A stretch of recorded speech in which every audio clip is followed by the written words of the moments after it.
महाराष्ट्र आता कुठे चालला आहे आणि आमच्या बरोबर आमच्या 2-3 लोकांना पण बोलू द्या, फार गंभीर विषय आहे हा नाशिकचा।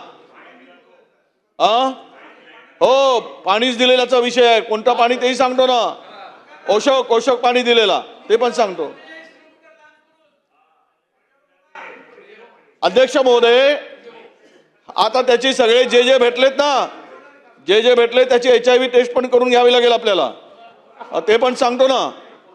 जेवढे भेटलेत ना त्या बंधू बाबाला सगळ्याची HIV टेस्ट गव्हर्नमेंटनीच करून घेतली पाहिजे, नाही तर संसर्गजन्य रोग होईल, सगळेच मरतील। त्यामुळे थांबा जरा।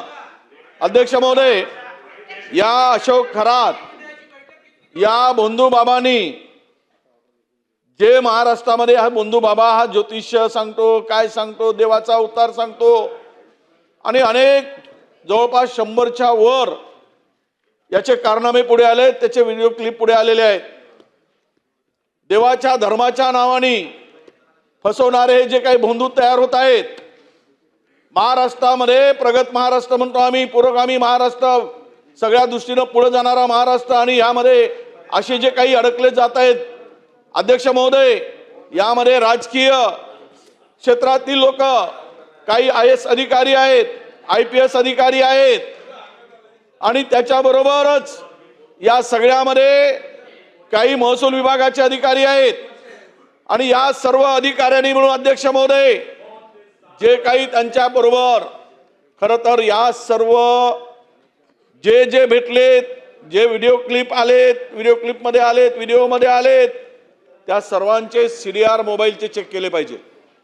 या सर्वांना जे घाणेरडं कृत्य, अशोभनीय, म्हणजे हा ओशोक नावाचा जल तयार करायचा, ओशोक, आणि काही लोक तर ते ओशोक जल घ्यायसाठीच जायचे, आणि हा ओशोक जल त्याच्यामध्ये तो वियाग्रा टाकायचा, ते सुद्धा तुम्हाला माहित आहे। त्यावेळेस गुलाबरावजी, त्यावेळेस ते कोण देणारे होते, कोणाचा आग्रह होता ते पण मानायला लागलो ना तर मग चुकीच्या दिशेने जाईल। ते देण्यासाठी कोणी आग्रह केला त्याचं नाव मी घेणार नाही, कारण मी नोटीस दिली नाही म्हणून, पण आता तुम्ही मला त्यावर भाग पाडू नका। माझी तुम्हाला विनंती, 35ची नोटीस दिली आहे। अध्यक्ष महोदय, ह्या बंधुगिरीमुळे पूर्ण महाराष्ट्राची बदनामी झाली आहे, संपूर्ण देशामध्ये, आणि ह्यामधून महाराष्ट्राच्या बदनामी बरोबरच ज्या दिवशी हे सगळं प्रकरण पुढे आलं, एका हॉटेलमध्ये 3 IAS अधिकारी त्यांच्यावर कारवाई होऊ नये म्हणून मदत करत होते, हॉटेलमध्ये बसले होते। IPS अधिकारी, त्यांनी त्यांचा सुद्धा यामध्ये सहभाग आहे, त्या आरोपीला वाचवण्याचा प्रयत्न झाला। आज संपूर्ण महाराष्ट्रातील जनतेची मान शर्मेने खाली गेली, अशा प्रकारचं एक मोठं लाजवणारं आणि शर्मेने मान खाली घालणारी ही घटना अध्यक्ष महोदय। म्हणजे आमच्याकडे जी माहिती प्राप्त होत आहे या संदर्भात, केवळ SIT नेमून हा प्रकरण काही संपणार नाही।